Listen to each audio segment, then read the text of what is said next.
Ndi tuisonga na mbetu kunikila mwavu makoneti ya Kisomo vala President William Ruto na Minister Muveani wa Kisomo Ezekiel Machogu nimakulw'a kwa mituki malikiliile kati NGUUSANISYO sya utongoi ila syiendeeye kwikumbila nzama nene ya kimanyisyoni cha yiulu cha University of Nairobi mwanyani wa munini wa Chancellor na indi uvisi ula kwa ooyu wikalilwe ni andu eli. NGUUSANISYO isi wetwa syalea kuthinikiwa kwa mituki sithiwa yonsi eseso ya wasani kwa amaniwa vamwe na maundu ma Kisomo nthini wa kimanyisyo kino ivindani anini a eli ma Chancellor maendeye kukitia mwana wa kutongoesya kimanyisyo ki a eli ni ula utuye Vice Chancellor Professor Stephen Kiama na ula kwa unolotilwe kwa mituki kanolono lotiwe vindani vituku Professor Julius ni mumethi wa kana mumandeye kwithiwa mayukitia mwana ulivoti umanitu niwe Benjamin Mwaka.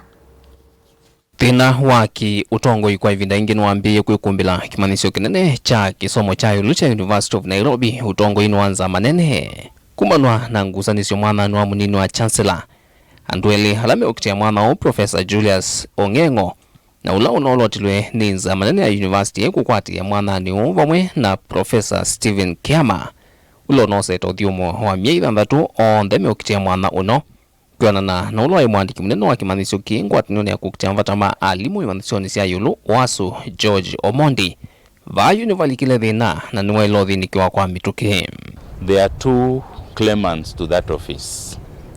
Professor Julius Ong'eng'o, who was appointed by council and whose appointment we have in writing as acting, and then we have the substantive VC who was on leave and who is on leave as far as we know, and we haven't had that retracted by the council.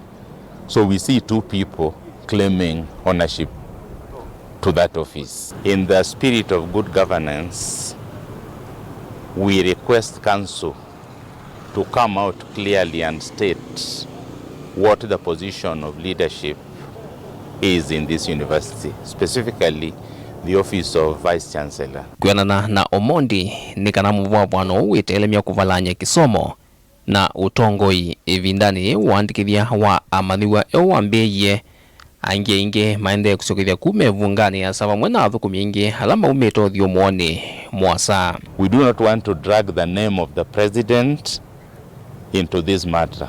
We would want all levels of governance to adhere to what the Ministry of Education says through the cabinet secretary. There seems to be external interference in the institution, and I think that would not be good, because then we drag unnecessary petty matters into a substantive matter of governance in this institution.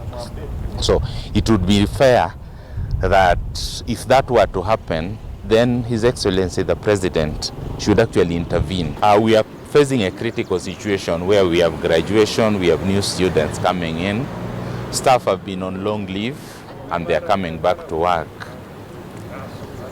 And this unsettling situation is creating uncertainty. Niwakulya ngwatanio ya wasu na nzama nene ya kimanyisyo ki hondumu na muvyo wa Kisomo kukwatiania kuthinikia thinao na keli kutangazia skulu no ula waile kwikala ofisini uno no kana kuvetangazisilia ya kana vena anduana kumanza wa kimanyisyo ki alame na ivango ya kulikilila utongoi wa University of Nairobi. It is council that can provide justice to both the substantive Vice Chancellor and to all other parties who are staff members in this institution. We would expect, therefore, that council comes out strongly and states what position exists with respect to the current goings on in the university. We do not expect any other level to interfere with the routine runnings of the university.